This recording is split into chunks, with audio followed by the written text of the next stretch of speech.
Bismillahirrahmanirrahim. Assalamualaikum warahmatullahi wabarakatuh. Pemirsa Sobat Ipiso dimanapun Anda berada, jumpa lagi dengan saya Suwadi Dudus Amir dalam acara Ipiso pada sore hari ini.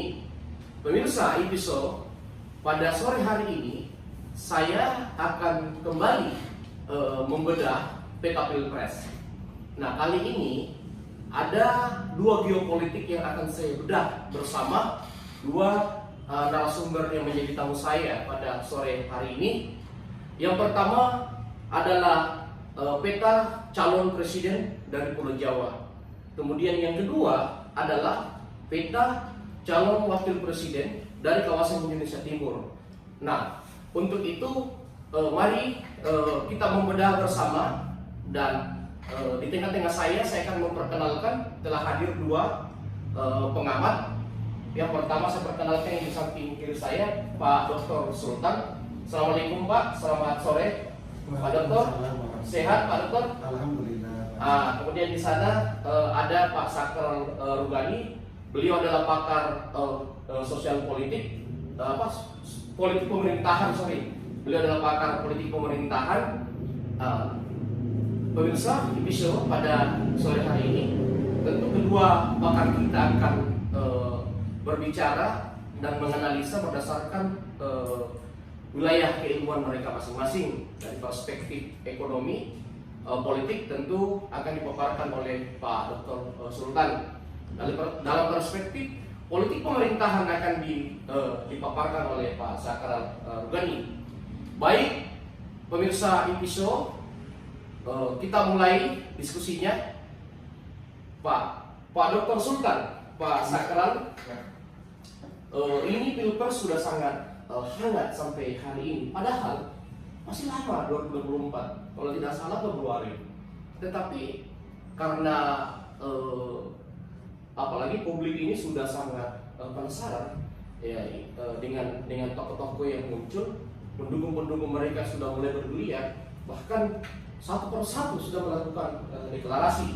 Kemarin tidak semua, mungkin Pak Dr. Sultan dan Pak Sakral Rugani melihat relawan dari salah satu tokoh dari Indonesia Timur, Pak Andi Amran Sulaiman, yang menyebut dirinya relawan Andi Amran Sulaiman, itu melakukan silaturahmi nasional dalam bentuk virtual, ya, seperti itu. Kemudian tadi saya melihat di media sosial, relawan dari kawan Sandi pun tidak kalah, juga telah memperkenalkan diri di Sulawesi Selatan. Nah, tentu ini akan menjadi sangat menarik untuk figur-figur di kawasan Indonesia Timur, karena memang tidak bisa dipungkiri kawasan Indonesia Timur itu adalah kawasan yang sangat seksi dalam pertarungan nasional. Setiap perhelatan politik nasional, Indonesia Timur selalu jadi penentu dan berkontribusi besar dalam suksesi politik nasional, seperti itu. Pak Dr. Sultan dan Pak Sakral, saya mungkin mulai dari peta nasional. Nah, kita semua mungkin sering membaca rilis-rilis survei yang dimunculkan oleh lembaga-lembaga survei dari nasional, dari Jakarta, bahwa ada 3 figur yang paling sering diunggulkan dan sering dibicarakan. Ketiga figur itu adalah Prabowo Subianto, Ganjar Pranowo, dan Anies Baswedan. Bukan menafikan figur yang lain, tetapi hampir semua lembaga survei yang muncul hanya menyebut 3 nama ini yang diinginkan publik, yang mendapatkan respon publik yang cukup signifikan dengan keterpilihan elektoral yang cukup tinggi. Artinya, kalau seandainya mereka ini betul-betul siap untuk bertarung, maka besar kemungkinan ketiga figur ini akan muncul dalam pertarungan Pilpres 2024. Nah, pertanyaannya adalah sejauh mana kesiapan ketiga figur ini dalam menghadapi Pilpres 2024. Tidak semua tahu bahwa bertarung di wilayah saja, di daerah saja, itu membutuhkan kos yang sangat tinggi. Dalam skup gubernur saja, itu sampai ratusan miliar. Bahkan tidak tanggung-tanggung kalau skupnya kayak di Jawa, kayak DKI Jakarta, Jawa Barat, Jawa Timur, itu sampai triliunan membutuhkan dana. Nah, sekarang pertanyaannya adalah sejauh mana kesiapan ketiga figur ini menghadapi Pilpres 2024, tentunya adalah meyakinkan partai politik. Meyakinkan partai politik itu ada 2 jalurnya. Yang pertama adalah dengan membawa kapital ekonomi dengan dalam arti kata pos politik yang sangat siap. Itu yang pertama. Yang kedua adalah kader partai. Kader partai seperti itu. Nah, kita tahu bahwa dari tiga figur ini hanya Prabowo yang betul-betul bisa kita klaim bahwa dia memiliki partai karena dia adalah ketua umum Partai Gerindra. Ganjar Pranowo walaupun kader partai PDIP, tetapi sampai hari ini belum ada sinyal dari PDIP. Lebih-lebih Anies Baswedan bukan kader partai. Walaupun dia gubernur saat ini, dia bukan kader partai. Nah, pertanyaannya adalah, menurut pakar politik, saya dari pakar politik dulu Pak Dokter, kira-kira sejauh mana kemampuan ketiga tokoh ini bisa meyakinkan partai politik dan sejauh mana persiapan dia berhadapan dengan figur-figur lain yang mungkin akan muncul dengan membawa kapital ekonomi yang kuat, yang membawa gerbong politik yang kuat. Tentunya yang saya maksud adalah pimpinan-pimpinan partai yang lain, walaupun dari segi elektoral masih rendah, tetapi sangat memungkinkan bisa mengejar karena memiliki persiapan. Seperti contoh AHY, Agus Harimurti Yudhoyono, ada Erlangga Hartarto, dan kemudian ada Puan Maharani dengan PDIP-nya. Nah, menurut kita apakah ketiga ini bisa mempertahankan dukungan rakyat dan mempersiapkan diri untuk maju? Silakan Pak Sakar Rugana. Terima kasih. Assalamualaikum warahmatullahi wabarakatuh. Selamat sore. Seperti yang tadi dijelaskan oleh Pak Budir, bahwa euforia Pilpres di 2024 itu mulai ditabuh sekarang ini, seperti yang kita sering temui di media, ataupun di beberapa diskusi-diskusi warung kopi, di mana memang ada tiga bakal calon presiden yang memiliki elektabilitas yang bisa dibilang siap untuk, ketika itu tetap terjaga, paling siap untuk bertarung di 2024, yaitu Bapak Prabowo Subianto, Bapak Anies Baswedan, dan Bapak Ganjar Pranowo. Jadi menurut saya ke depan tentu saja, tapi mungkin akan lebih dijelaskan oleh Kakanda Dr. Sultan nantinya, ketika kita berbicara masalah ikut bertarung di dalam sebuah kontestasi, apalagi kita berbicara kontestasi pemilihan presiden, otomatis kita membutuhkan, seperti yang Kak Bir katakan tadi, kita membutuhkan tentunya budgeting yang besar. Yang kedua, kita membutuhkan elektoral yang baik. Nah, dan yang ketiga, tentunya tidak juga terlepas dari bagaimana integritas yang dimiliki oleh calon tersebut. Dan tiga orang yang saya lihat ini memang bisa dibilang memiliki kelebihan dan kekurangan masing-masing. Nah, contoh Bapak Prabowo Subianto, beliau memiliki kemampuan karena beliau adalah ketua partai politik yang sama-sama kita ketahui adalah partai politik yang besar di Indonesia. Tapi yang menjadi masalahnya adalah beberapa kali Prabowo Subianto maju bertarung di pemilihan presiden, tapi selalu mengalami kegagalan. Nah, tentunya ada hal-hal yang memang beliau belum miliki untuk diberikan kepercayaan oleh masyarakat Indonesia. Nah, ketika kita berbicara Bapak Anies Baswedan, beliau ini bisa dikatakan sebagai rising star baru di arena politik Indonesia, karena memang beliau backgroundnya adalah akademisi yang masuk ke politik pada saat dia ditarik di DKI Jakarta. Nah, tentunya beliau ini adalah fenomena baru di tengah-tengah kontestasi politik yang berlangsung di Indonesia.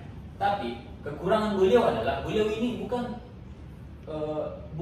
kader partai politik dan juga bukan ketua partai politik, yang tentunya akan menjadi kendala untuk beliau ketika memiliki niat untuk bertarung di Pilpres nantinya.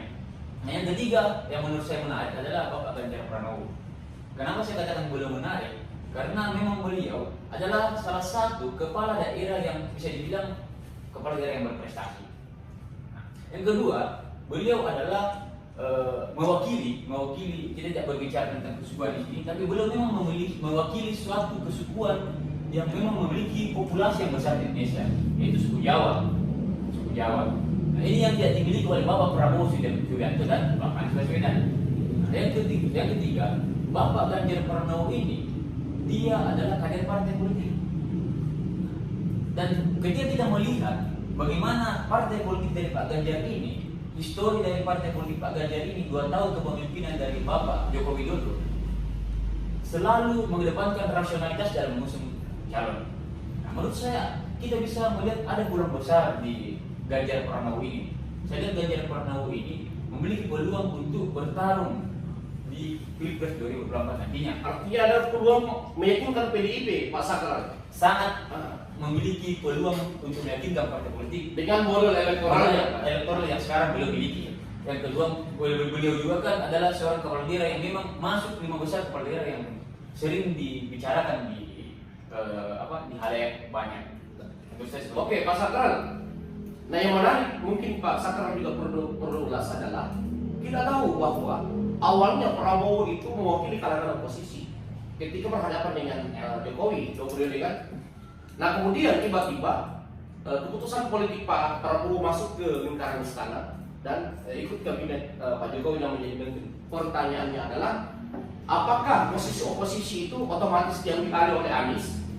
Dan apakah Anies otomatis bisa merebut dan menguasai suara oposisi atau tidak? Atau misalnya, walaupun Prabowo tetap walaupun Prabowo sudah di dalam, tapi tetap Prabowo yang mengontrol suara oposisi yang anti Jokowi. Menurut analisa Pak Sakral seperti apa? Menurut saya sekarang bola panas dari oposisi itu ada di Anies Baswedan. Kenapa demikian? Karena kita ketahui pada saat Pilpres 2019 kalau saya tidak salah kemarin, polarisasi yang terjadi di tengah-tengah masyarakat itu sangat luar biasa. Bahkan pagi kita mendengar kata cebong dan kampret. Nah, ini bahkan ketika kita kembali lagi ke belakang, pada saat kampanye akbar Prabowo Subianto di Gelora Bung Karno Senayan, seperti Gelora Bung Karno Senayan, kita melihat suatu gambaran real dari siapa sebenarnya yang penyokong terbesar dari Prabowo atau pemilih Prabowo pada saat Pilpres 2019 kemarin. Nah, di sini kita bisa lihat bahwa sekarang Prabowo Subianto dengan masuknya beliau ke dalam kabinet Jokowi Maruf Amin, menurut saya itu akan menggerus suara-suara yang kemarin sudah diidentikan dengan Bapak Prabowo Subianto. Cuman keuntungan dari Bapak Prabowo Subianto sekarang adalah bagaimana Prabowo Subianto memiliki partai yang mempunyai mesin partai yang sistematis sampai ke daerah-daerah. Tapi ketika kita berbicara masalah dan citranya sebagai menteri ikut kira-kira bermanfaat ke elektoral, kira-kira citranya sebagai menteri. Saya rasa citra Bapak Prabowo sebagai Menteri Pertahanan itu hanya sedikit berkontribusi terhadap elektoral. Sedikit ya. Hanya sedikit. Kenapa? Karena bahkan memang beliau pada zaman beliau maju dengan periode pertama melawan Jokowi dan kedua, memang beliau bahkan memiliki elektabilitas yang lebih besar. Lanjut Pak Sakral, sekarang kita ke Pak Ganjar. Apakah Pak Ganjar sangat berpotensi bisa merebut basis suara Jokowi? Karena publik mengidentikan antara Jokowi dengan Ganjar ini the next. Artinya dari gambaran yang terlihat di media sosial dan pantauan saya, ya relawan Jokowi walaupun tidak semua, tetapi banyak yang beralih ke Ganjar untuk Pilpres 2024. Menurut Pak Sakral, apakah Ganjar punya kemampuan untuk merebut seluruh strong voters dari Jokowi? Ini yang menurut saya menarik sekarang. Kenapa? Karena memang Ganjar Pranowo dan Joko Widodo bisa dikatakan mereka ini berasal dari daerah yang sama, yaitu daerah Jawa Tengah. Itu yang saya katakan tadi, bahwa Ganjar Pranowo ketika kita berbicara tokoh jurusan politiknya dengan Jokowi, jurusannya politik dengan Jokowi sangat kental ya. Nah, ketika kita berbicara tokoh di luar Jokowi, yang paling merepresentasikan Bapak Jokowi adalah Ganjar Pranowo, baik dari segi asal, baik dari segi ideologi dan lain-lain. Itu memang merepresentasikan Ganjar Pranowo itu identik dengan Bapak Jokowi, dan itu yang membuat saya mengatakan, menarik kesimpulan bahwa ketika misalkan Ganjar Pranowo bertarung di Pilpres 2024 nantinya, beliau saya rasa memiliki peluang yang sangat besar untuk berkontestasi. Seperti itu ya. Oke, Itu tadi ulasan politik pemerintahan dari Pak Sakral Rugani sebagai pakar politik pemerintahan. Nah, pemirsa episode kali ini kita coba membeda dari perspektif kapital ekonomi. Nah, di tengah-tengah kita ada Pak Dr. Sultan. Pak Dr. Sultan, kita semua tahu bukan lagi rahasia di era keterbukaan saat ini, tidak ada yang boleh dirahasiakan. Pilkada itu merupakan pos besar, apalagi pilpres. Pak Dokter, nah pertanyaannya, menurut kacamata Pak Dokter sebagai pakar ekonomi, sejauh mana kemampuan Prabowo Subianto, kemampuan Anies Baswedan dan Ganjar meyakinkan para donatur-donatur, atau apakah dia memiliki kesiapan kos politik untuk bertarung? Menurut kacamata Pak Dokter seperti apa melihat mereka? Silakan Pak Dokter. Ya, baik, terima kasih. Ini menarik ini kita ulas seperti ini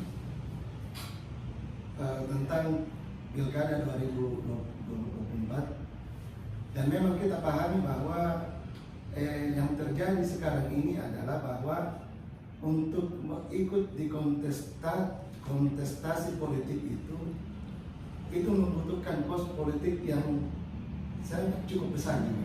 Ya wow, ya, cukup besar. Dan ini kos politik ini bisa dipenuhi dari dana pribadi calon atau donatur. Kalau dari calon resikonya sedikit kurang, tapi kalau dari donatur itu resikonya juga ya berisiko juga ini, karena seolah-olah kita mau berinvestasi kepada sesuatu yang belum pasti. Itu menjadi bahan pemikiran kalau ada yang mau berinvestasi, dan dia akan lihat sejauh mana elektabilitas calon itu didukung ini. Karena jangan sampai investasi ini nanti cukup besar, tidak terpilih kan, wah ini rugi nih. Dan itu. Apalagi kita pahami ini Indonesia dari sisi letaknya geografis itu sangat luas. Bahkan untuk menjangkau ke pelosok saja memperkenalkan diri itu kan cukup luas, ini cukup membutuhkan biaya. Benar. Saya sempat mengkaji Pak Dokter, popularitas saja itu butuh triliunan. Luar biasa. Itu baru popularitas, belum sampai ke akseptabilitas, belum ke elektabilitas Pak Dokter. Silakan. Iya, baik. Nah Pak Dokter, sebelum kita lanjut, kan selain kapital ekonomi, tentu sumber daya mereka, kapasitas mereka dalam memimpin negara ini. Apakah menurut Pak Dokter, publik ini sudah tidak salah menetapkan tiga ini sebagai pilihan terbesar saat ini dengan dukungan elektoral yang tinggi? Apakah menurut Pak Dokter, kapasitas seorang Prabowo, kapasitas seorang Ganjar, kapasitas seorang Anies dalam perspektif ekonomi itu punya kemampuan dalam membangun ekonomi bangsa? Apakah menurut Pak Dokter ketiga-tiganya dari segi itu layak? Seperti itu, dan tentu kelayakan itu kan tentu harus dibandingkan dan diukur dengan figur yang lain. Nah, apakah ada figur lain yang jauh lebih layak dibanding ketiganya yang publik juga perlu ketahui? Silakan Pak Dokter. Saya kira kalau untuk visi ekonomi, ketiga calon ini cukup bersaing ya. Pertama kita lihat dari Ganjar ya, kita dari sisi Ganjar Pranowo itu saya kira elektabilitasnya cukup tinggi karena dia didukung oleh visi ke depan yang cukup bagus. Utamanya dia kan pernah sekarang menjadi kepala daerah. Kepala daerah itu pastilah memiliki visi ekonomi yang cukup bagus ya. Kemudian kita lihat lagi dari Anies Baswedan. Anies Baswedan itu seorang akademisi ya. Akademisi, tapi dia juga memiliki saya visi ekonomi yang cukup bagus juga. Apalagi kalau dari Prabowo Subianto. Apalagi Prabowo Subianto ini adalah calon dari memang pebisnis, latar belakang bisnis. Jadi ketiganya ini cukup bersaing dari sisi visi ekonomi. Ya. Cuma dari tergantung nanti ini siapa yang figur yang jadi wakilnya ini cukup mendongkrak ini. Wakil bisa jadi penentu Pak Dokter ya? Wakil bisa menjadi penentu. taruhlah bahwa seorang Pak Ganjar Pranowo itu kan seorang politisi dan sekarang partai politisi dan sekarang dia adalah kader PDIP dan gubernur, itu kan penguasaan politik dan pemerintahan cukup bagus. Nah, kalau seorang sosok Ganjar ini cocoknya dia didampingi oleh seorang yang mengerti tentang bisnis, jadi saling melengkapi ini. Iya. Saling melengkapi. Nah, kalau kita melihat dari sisi Anies Baswedan ini kan adalah seorang akademisi, seorang sekarang ini bergelut di pemerintahan.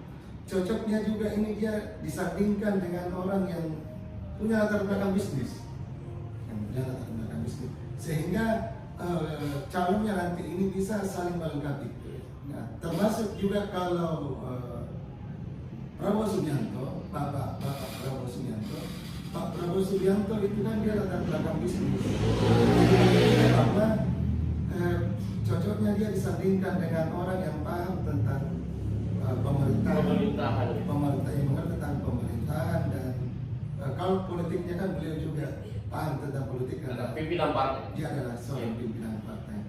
Tapi apapun namanya, bahwa ketika calon ini harus punya modal kesiapan politik yang cukup bagus. Intinya di situ Pak Dokter ya. Intinya di situ. Karena seperti yang saya katakan dari awal, untuk menyatukan Nusantara ini luar biasa ini. Luar biasa. Dari Aceh sampai ke Papua ya. Ini kan ada Indonesia ini cukup luas. Dan untuk menyatukan ini itu membutuhkan kos yang sangat luas, karena untuk memperkenalkan diri. Apakah itu dari penggunaan perkenalan diri dengan menggunakan teknologi informasi teknologi, atau kunjungan langsung, itu kan sangat membutuhkan kos yang sangat tinggi. Jadi calon ini harus punya kos yang cukup memadai untuk itu. Begitu ya Pak Dokter. Nah Pak Dokter, menarik. Tadi Pak Dokter mengatakan bahwa wakil bisa jadi penentu. Nah sekarang mari kita berpindah dari geopolitik Indonesia Timur yang mungkin publik pasti setuju. Indonesia Timur itu belum bisa jadi calon presiden. Jadi tentu figur-figur yang ada di kawasan Indonesia Timur ini hanya cocok sebagai cawapres. Nah tadi Pak Dokter mengatakan cawapres jadi penentu. Nah pertanyaannya pertama adalah, di Indonesia Timur ini dari kacamata saya, pantauan saya, itu ada beberapa figur yang menonjol.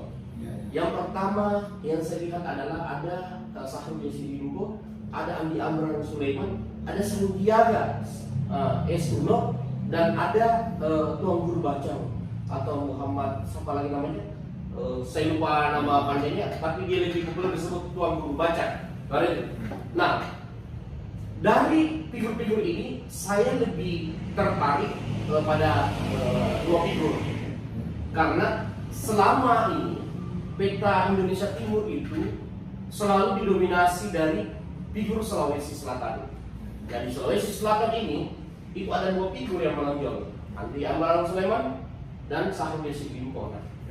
Pertanyaannya sekarang adalah, siapa kira-kira yang paling siap, baik itu dari segi kapital ekonomi, dari sisi politik pemerintahan, dari sisi sumber daya. Dari nama-nama yang disebutkan tadi, terkhusus dua nama, yaitu Amran Sulaiman dan Syahrul. Kira-kira menurut Pak Dokter ini, siapa yang paling layak mewakili Indonesia Timur? Dan tiga figur yang disebutkan calon presiden di Pulau Jawa, siapa yang paling cocok dengan figur dari Indonesia Timur ini? Silakan Pak Dokter. Ya, ini menarik ya. Pertama-tama kita sangat apresiasi, sangat bersyukur karena Sulawesi Selatan ini banyak tokoh-tokoh yang diperhitungkan di tingkat nasional ya. Itu satu kesyukuran kita, dan kita harus memang mendorong, bahkan mendukung figur-figur yang memang potensial. Mari kita dukung sama-sama yang potensi ini.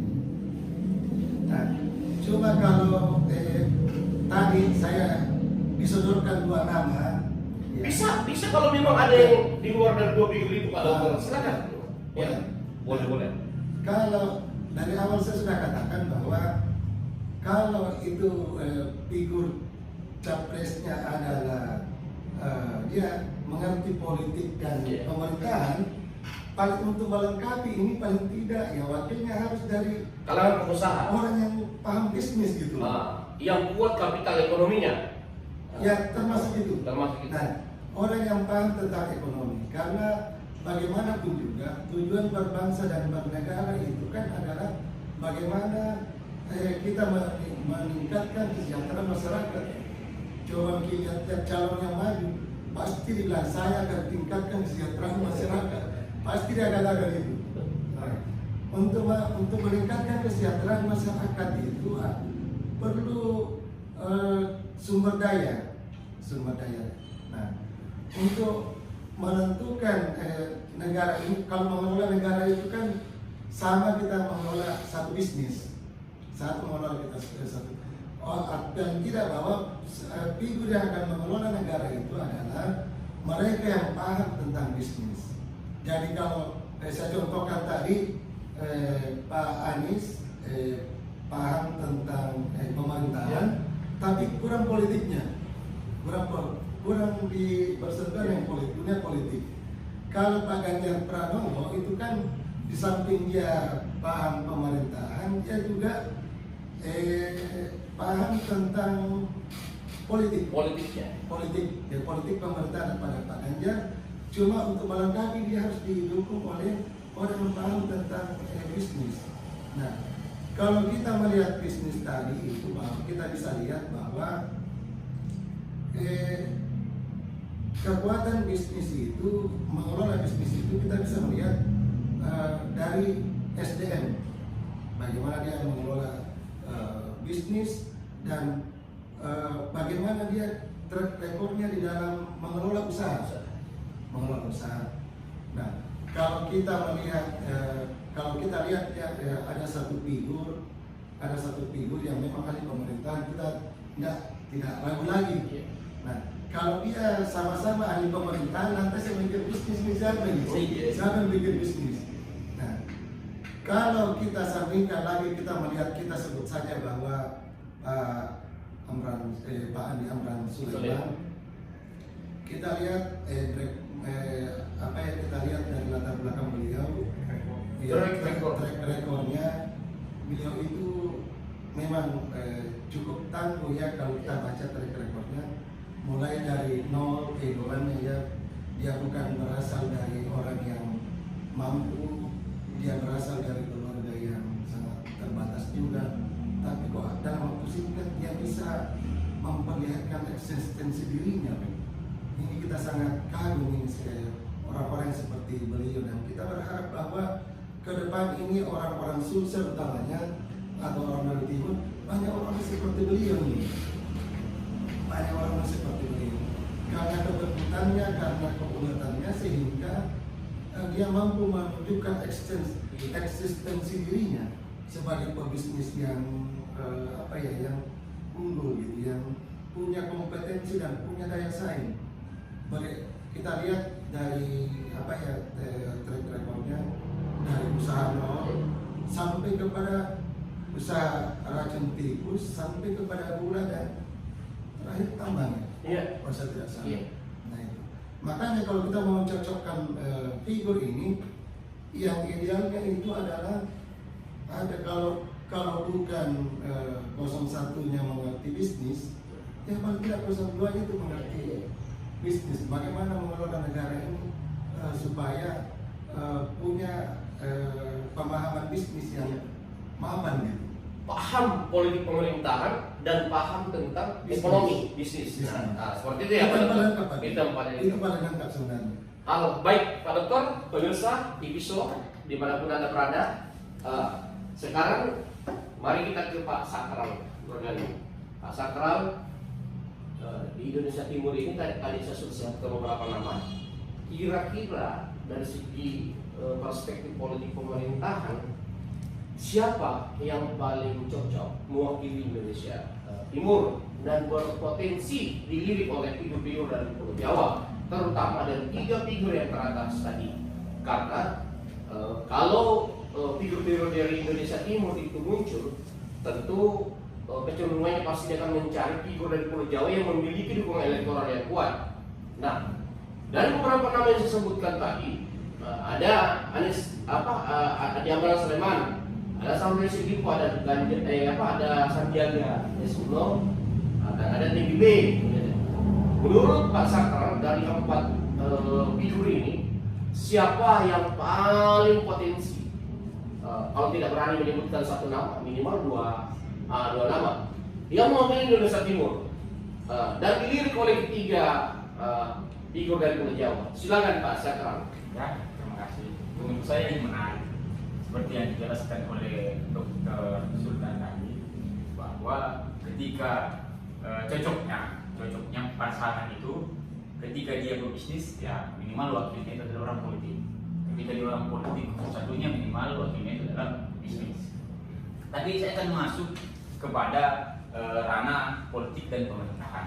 Ketika kita berbicara tentang sistem pemerintahan, kita akan berbicara yang paling penting, karena kita melihat beberapa apa yang terjadi di hari-hari ini, sekarang di negara kita itu, yang paling betul-betul menjadi hal yang sangat perlu untuk diperhatikan adalah masalah integritas.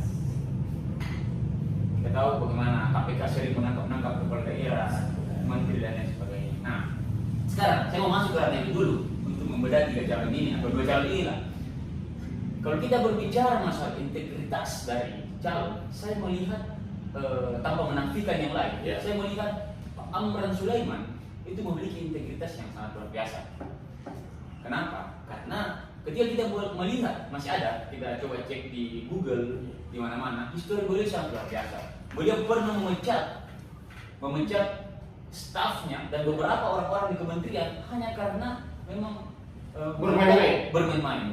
Menurut saya orang seperti ini memang memiliki potensi yang sangat luar biasa untuk naik kelas.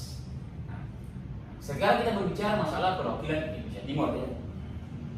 Ketika kita berbicara perwakilan Indonesia Timur, Pak Dir, kita selalu akan teringat dengan Yusuf Kalla. Orang akan mengidentikan Indonesia Timur itu dengan sosok Pak Yusuf Kalla. Nah, background Yusuf Kalla ini, beliau ini dulunya adalah seorang menteri pengusaha. Nah, pada saat dia maju berpasangan dengan Bapak Susilo Bambang Yudhoyono, dan pada saat itu posisi beliau bukan orang partai politik. Sementara Bapak SBY pada saat itu dia adalah orang yang memperkasai Demokrat untuk berdiri. Jadi dari 2 calon ini, dari Bapak Syahrul Yassin Limpo dan Bapak Amran Sulaiman, menurut saya 2 figur ini memiliki potensi yang sama.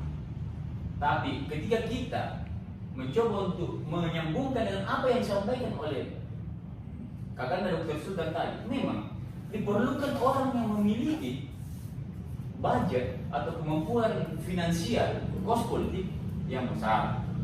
Nah, tokoh Indonesia Timur yang menurut saya memiliki kemampuan untuk ikut bertarung pada saat kontestasi 2024 sebagai wakil presiden adalah Bapak Amran Sulaiman. Dia yang paling siap di mata Pak Sakral. Nah, dengan paling siap. Itu kita bisa bedah secara rasional. Kenapa? Karena beliau ini dia tidak memiliki histori yang bisa dibilang dijadikan sebagai hal yang kurang baik pada saat kepemimpinannya menjadi menteri. Kemudian yang kedua, beliau adalah pengusaha yang bisa dibilang adalah pengusaha baru di Indonesia Timur, bahkan di Indonesia. Ya, seperti Dr. Sultan tadi katakan, beliau ini bisa dikatakan sebagai from zero to hero, yang bukan siapa-siapa menjadi apa-apa. Sekarang, ketika kita berbicara kontestasi kembali 2024 dan kita mencoba untuk memasangkan calon-calon ini, saya melihat setiap calon yang ada di Jawa, Pulau Jawa, mereka semua memiliki kesempatan untuk menggandeng tokoh kita di Indonesia Timur, bagi Pak Sarul atau Pak Amran Sulaiman. Tapi kita melihat bahwa Prabowo Subianto dan Bapak Anies Baswedan, yang 2 nama juga yang ada di 3 teratas di setiap survei yang muncul, ya. Kita melihat bahwa yang menurut saya sangat ideal untuk diwasangkan adalah Bapak Ganjar Pranowo dan Bapak Amran Sulaiman. Kenapa? Karena Bapak Ganjar Pranowo dia itu adalah orang politik. Dia adalah kepala daerah yang berprestasi, sama dengan Anies Baswedan. Tapi kekurangannya adalah Anies Baswedan itu bukan orang Jawa asli kan. Nah, sementara SBY kemarin pada saat pasangan dengan JK, beliau itu Jawa asli, Jawa Timur, Pacitan. Nah, Ganjar Pranowo ini dia itu representasi dari Pulau Jawa, memiliki elektabilitas yang memang sudah sering muncul di beberapa lembaga survei. Nah, otomatis dia harus mencari paket yang bisa menambah kekurangan dari beliau. Nah, seperti yang tadi Dr. Sultan katakan, bahwa beliau harus mencari seorang yang bergerak di bisnis, tapi tidak juga tidak paham di area pemerintahan. Nah, siapa kira-kira orang yang pantas untuk dipasangkan dengan beliau? Tentunya ya Pak Amran Sulaiman, walaupun kita tidak menafikan peluang dari Bapak Syahrul Yassin Limpo yang juga kita ketahui sebagai kepala daerah 2 periode di Sulawesi Selatan yang memiliki track record yang baik pula. Nah, cuman ketika kita menarik lagi hal-hal yang menjadi kekurangan Ganjar Pranowo, ya tentunya dia membutuhkan sokongan kos politik, orang yang bisa memberikan, yang membantu dia dari sudut pandang kos politik, karena kita tahu pertarungan pilpres itu bukan itu membutuhkan kos politik yang sangat besar seperti yang dikatakan Dr. Sultan. Jadi menurut saya pasangan ideal itu adalah yang paling cocok, yang mewakili Indonesia Timur adalah Bapak Amran Sulaiman dipasangkan dengan Bapak Ganjar Pranowo, ataupun misalkan dia tidak dengan Bapak Ganjar Pranowo, minimal beliau dengan AHY misalkan, Airlangga Hartarto misalkan, sebagai representasi Jawa dan Indonesia Timur. Asalkan tokoh Jawa. Asalkan tokoh Jawa. Begitu ya Pak Sagram. Pemirsa, episode menarik sekali ulasan dua pakar kita pada kesempatan sore ini. Pemirsa episode, mungkin karena waktu yang membatasi kita, mungkin diskusi kita akhir sampai di sini.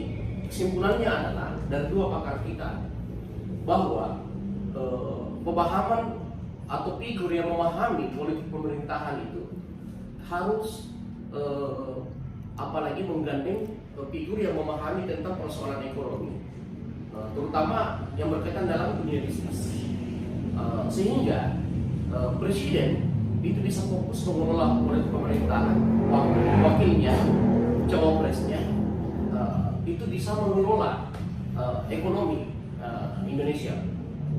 Kemudian dari Pak Sakar tadi secara garis besarnya mengatakan bahwa untuk bisa terjadi geopolitik yang seimbang, maka tokoh Jawa harus menggandeng tokoh Indonesia Timur. Dalam hal ini figur-figur yang muncul itu yang berlatar belakang tokoh Jawa asli adalah Ganjar Pranowo.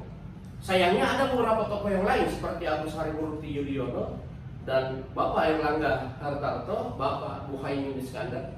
Walau mereka pimpinan partai, tokoh asli Jawa, tetapi sayangnya elektoral mereka itu masih jauh di bawah Pak Ganjar Pranowo.